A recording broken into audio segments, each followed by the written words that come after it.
Os primeiros sinais de que minha filha estava para nascer vieram na madrugada do dia 16, por volta da 00:30. Eu estava em casa, cozinhando, fazendo um docinho. O pai da minha filha estava deitado no sofá, dormindo. E eu comecei a sentir algumas cólicas fortes. Eu até chamei ele, mas como ele estava com sono e como a gente achava que ainda não era a hora certa, ele não deu muita atenção. E as dores continuaram. Eu terminei o meu pavê, a minha sobremesa, e aí eu sentei no sofá. E as dores só se intensificando, me dá vontade de ir ao banheiro, eu ia, não aliviava, e aí eu falei, acho que é a hora. Acordei o pai da minha filha, ele me acompanhou nesse momento de dor, e aí ele começou a anotar tudo que eu estava sentindo.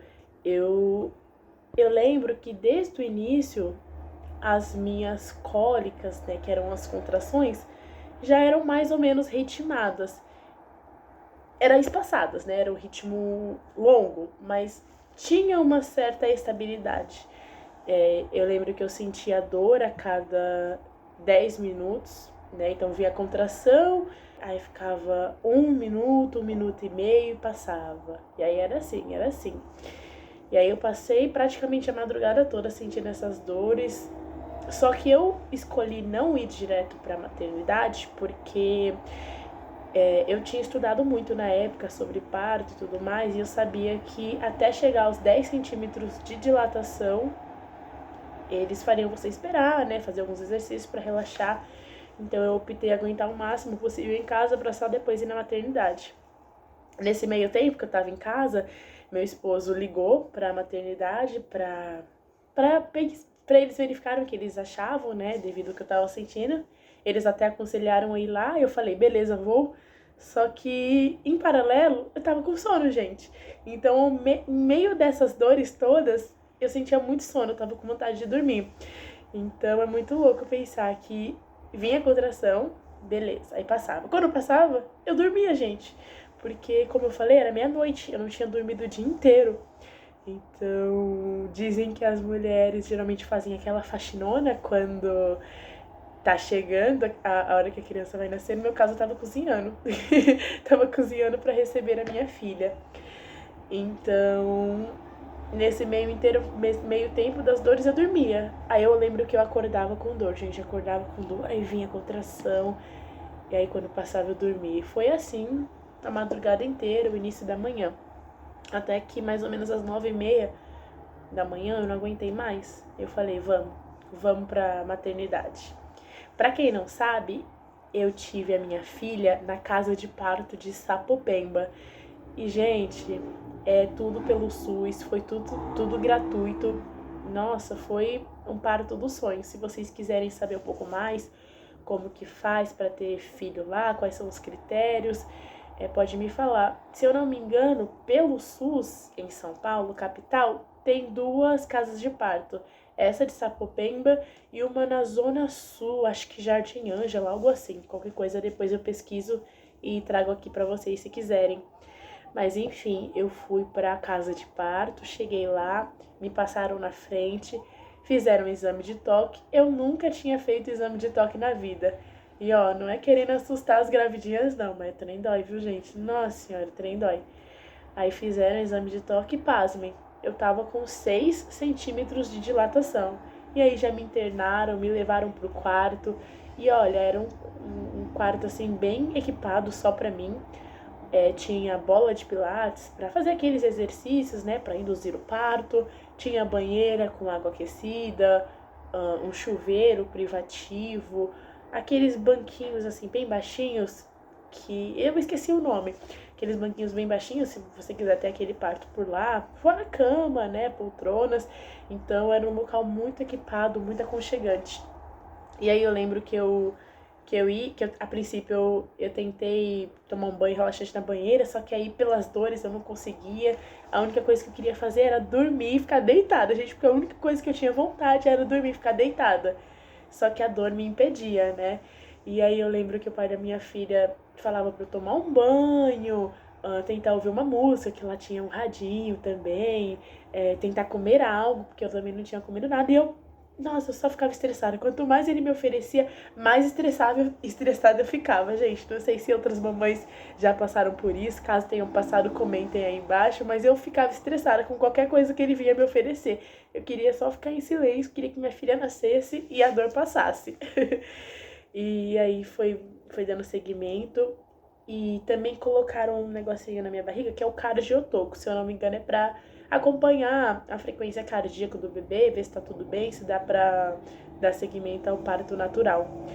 E aí fui seguindo, e conforme o tempo foi passando, as contrações foram ficando mais curtas. Antes eu sentia a cada 10 minutos, depois foi reduzindo para 7, para 5. Até que chegou um momento que eu acho que, se eu não me engano, era a cada 2, 3 minutos e eu não aguentava mais. Eu tava exausta. A parte mais exaustiva do parto são as contrações, que vem aquela dor e é uma dor que acaba com você. Eu não tenho muitas fotos para colocar aqui, mas eu comecei a ficar muito abatida, muito descabelada, cansada pelas dores. Porque quando você sente muita dor, chega um momento que você fala, eu não aguento mais sentir dor, né? Ninguém aqui veio ao mundo para sentir dor. E aí, quando as contrações começaram a ficar mais ritmadas, mais curtas, eu falei, eu não aguento mais, eu quero fazer cesárea, eu quero um remédio. Aí eu lembro até que a enfermeira perguntou pra mim, que remédio você quer? Eu falei, me dá um dipirona, um paracetamol. Iludida, até parece que isso ia fazer algum efeito, né? E a enfermeira falou assim pra mim, olha, sabe como que sua dor vai passar? Quando sua filha nascer. Aí foi aí que eu entendi que só depois que eu parisse que a dor ia passar. E aí eu fui aguentando, elas fazendo exame de toque, foi aumentando para 7, 8. Se eu não me engano, quando tava mais ou menos em 9, ou já tinha chegado em 10, não tenho certeza, eu comecei a sentir uma pressão muito forte na barriga, minha barriga ficava dura, a cada contração minha barriga ficava dura. Dessa vez ela ficou muito dura e não voltou, porque nas contrações a barriga fica dura e depois volta, fica dura, depois volta. Nessa contração específica, minha barriga ficou dura, eu comecei a sentir uma pressão forte na região da bexiga também, que eu olhei pra enfermeira e eu falei, vai nascer, arruma as coisas aí que vai nascer. E nesse mesmo momento, minha bolsa estourou, foi imediato, gente, eu falei, vai nascer, e a bolsa estourou, pum! E aí voou líquido amniótico pra todo lado, depois elas limparam tudo. E aí depois disso, eu iniciei o meu parto. Eu iniciei meu parto, se eu não me engano, naqueles bancos baixinhos que eu comentei, né? Eu comecei a tentar forçar, só que eu não tava me sentindo confortável, não tava sendo produtiva, porque na época eu tinha estudado muito que o parto na cama não era o melhor para a mãe, era o melhor para os médicos, para os enfermeiros, porque era uma posição mais fácil e confortável para eles. Então, eu achava que meu parto não seria na cama. Porque na casa de parto você pode escolher a sua via, né? Se você quer ter deitado, no chão, na banheira, é tranquilo. Então eu achava que o último local que eu ia ter era na cama. E as enfermeiras falando assim, você não quer tentar na cama, talvez seja mais confortável. E eu falava, não, eu não quero, não sei o que, gente. Gente, eu tava muito estressada. Eu sou uma pessoa brava, eu não sou grossa, eu sou educada. Mas eu sou educada brava. Só que neste momento, eu fui uma grossa, sem educação, né? Claro, não xinguei ninguém, mas eu não tava sendo educada como eu costumo ser. Eu falava, não quero, para! E aí chegou um momento que eu não aguentei mais, eu falei, beleza, vamos pra cama. E quando eu fui pra cama, que meu parto começou a evoluir. Então eu comecei o expulsivo, né? Elas falavam, fazia força, vai, faz força, vai. E eu fazia força, mas eu sentia como se nada tivesse saindo de dentro de mim. Parecia que essa força que eu tava fazendo era em vão. Mas elas falavam, tô vendo a cabecinha, vai, tô vendo a cabecinha. E aí foi evoluindo, até que um momento elas falaram, vai, faz força que tá quase saindo. Bem aquela coisa de filme. E eu fiz, gente, eu fiz uma força muito forte. E é engraçado que é muito instintivo. Você não sabe muito bem o que você tava fazendo, mas todo movimento que você faz parece que é assertivo. E foi assim, eu fiz uma força muito, muito forte, uma força forte, olha que redundante. Mas deu muito certo. Eu fiz essa força e nasceu. Aí a minha filha nasceu exatamente às 2h21 da tarde, né, 14h21 do dia 16 de março de 2025. E uma coisa muito incrível que eu sempre ouvi falar, e eu não sabia se era verdade, é que quando quando o filho nasce, a dor passa instantaneamente. E é verdade, gente. O relato que eu tenho aqui pra passar pra vocês é que é a mais pura verdade. Quando a criança sai, pelo menos no parto natural, né, via vaginal, foi o que aconteceu comigo, passou. E me veio uma paz, me veio um amor, veio uma coragem, me veio os maiores sentimentos do mundo. Já faz 2 anos e 5 meses que minha filha nasceu, mas eu me lembro mais ou menos até hoje o que eu senti, sabe? Eu me sentia muito orgulhosa de mim, tão feliz por ter aquele pacotinho dentro de mim. E assim que minha filha nasceu, elas já colocaram minha filha no colo, que é cultural de lá, né? Ter o contato pele a pele, que é muito importante para a mãe, para o bebê, para a recuperação e adaptação do bebê. Então botaram ela pele a pele, já colocaram ela no peito para amamentar. E dói, viu, gente?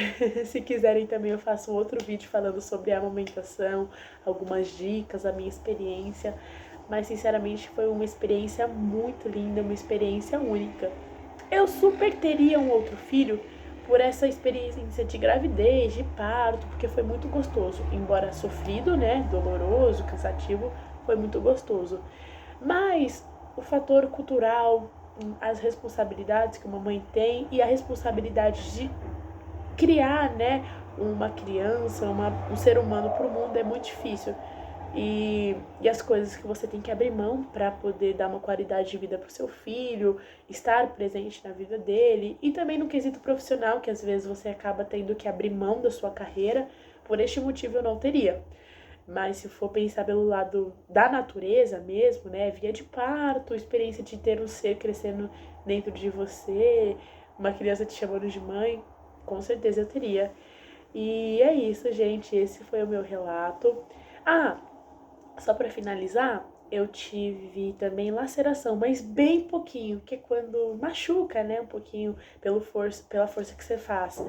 Machuca as partes internas da região da vagina, né, quando você faz muita força. Eu tive um pouquinho, se eu não me engano, eu tive uns 4 ou 5 pontos. E na hora do ponto, na casa de parto, eles dão anestesia. E a parte mais dolorida pra mim foi a anestesia mesmo. Mas depois disso eu só sentia elas fazendo o procedimento, mas eu não sentia dor.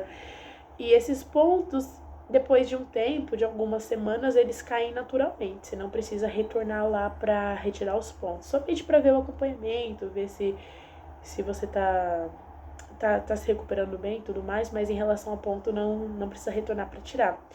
E agora sim, gente, esse foi o vídeo de hoje, esse foi o meu relato. Se vocês quiserem saber um pouco mais de algum ponto específico, casa de parto, rotina de amamentação, primeiros dias com recém-nascido, podem comentar aqui embaixo.